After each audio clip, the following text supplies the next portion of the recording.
ભાવનગરની લાઠી બજારમાં વિકરાળ આગ લાગવાની ઘટના પ્લાયવુડની દુકાનમાં આગ લાગતા અફરાતફરી ફાયરની 5 ગાડીઓ દોડી આવી મેળવ્યો કાબુ। પ્લાયનું ગોડાઉન હોવાથી પ્રસરી વિકરાળ આગ 2 કલાકની ભારે જહેમત બાદ આગ પર મેળવાયો છે કાબુ।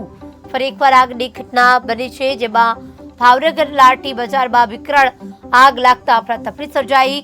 પ્લાયવુડની દુકાન હોવાથી આગે વિકરાળ સ્વરૂપ ધારણ કર્યું હતું। ભારે જહેમત બાદ આગ પર મેળવાયો છે કાબુ। 5 ફાયર વિભાગની ટીમ પણ ઘટના સ્થળે દોડી આવી હતી। 2 કલાકની ભારે જહેમત બાદ આગ પર કાબુ મેળવાયો હતો। સદનસીબે ત્યાં કોઈ હાજર ન હોવાથી જાનહાનિ ટળી હતી, પરંતુ માલ સામાનને મોટું નુકસાન।